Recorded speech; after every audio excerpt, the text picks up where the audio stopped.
Supreme court ने बुधवार को उत्तर प्रदेश सरकार को बुलडोजर एक्शन पर फटकार लगाई है। दरअसल मामला यूपी के महाराजगंज जिले का है, जहां सड़क चौड़ीकरण प्रोजेक्ट के लिए घरों को बुलडोजर के जरिए ध्वस्त किया गया था। इस मामले में मनोज टिबरेवाला आकाश की ओर से रिट याचिका दायर की गई थी, जिस पर सुप्रीम अदालत सुनवाई कर रही थी। सुप्रीम कोर्ट ने कहा है कि यूपी सरकार ने जिसका घर तोड़ा है उसे 25 लाख रुपए का मुआवजा दे।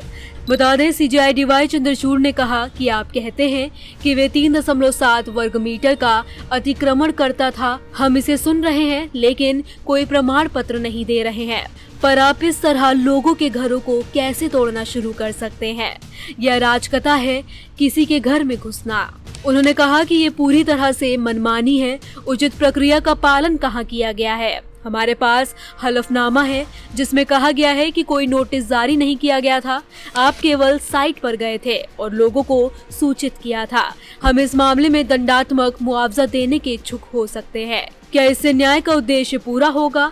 याचिकाकर्ता के वकील ने मामले की जांच का आग्रह किया। सीजेआई ने राज्य सरकार के वकील से पूछा कितने घर तोड़े। राज्य के वकील ने कहा कि 123 अवैध निर्माण थे।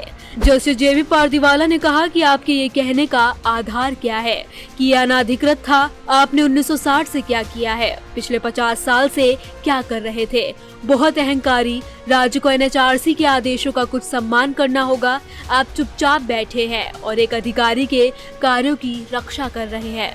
सीजेआई ने कहा कि वार्ड नंबर 16 मोहल्ला हामिद नगर में स्थित अपने पैतृक घर और दुकान के विध्वंस की शिकायत करते हुए मनोज टिबरेवाला द्वारा संबोधित पत्र पर स्वतः संज्ञान लिया गया था। रिट याचिका पर नोटिस जारी किया गया था। जस्टिस जेबी पारदीवाला ने यूपी सरकार के वकील से कहा कि आपके अधिकारी ने पिछली रात सड़क चौड़ीकरण के लिए पीले निशान वाली जगह को तोड़ दिया। अगले दिन सुबह आप बुलडोजर लेकर आ गए। ये अधिग्रहण की तरह है। आप बुलडोजर लेकर नहीं आते और घर नहीं गिराते। आप परिवार को घर खाली करने का समय भी नहीं देते। चौड़ीकरण तो सिर्फ एक बहाना था। ये इस पूरी कवायद का कोई कारण नहीं लगता। सीजेआई ने आदेश में कहा कि इस मामले में जांच करने की आवश्यकता है। यूपी राज्य ने एनएच की मूल चौड़ाई दर्शाने के लिए कोई दस्तावेज पेश नहीं किया है। दूसरा, ये साबित करने के लिए कोई भौतिक दस्तावेज नहीं है कि अतिक्रमणों को चिन्हित करने के लिए कोई जांच की गई थी। तीसरा, ये दिखाने के लिए बिल्कुल भी सामग्री नहीं है कि परियोजना के लिए भूमि का अधिग्रहण किया गया था। राज्य सरकार अतिक्रमण की सटीक सीमा का खुलासा करने में विफल रहा है।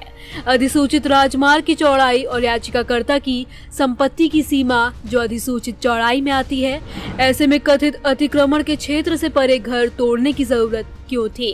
एनएचआरसी की रिपोर्ट बताती है कि तोड़ा गया हिस्सा 3.75 मीटर से कहीं अधिक था।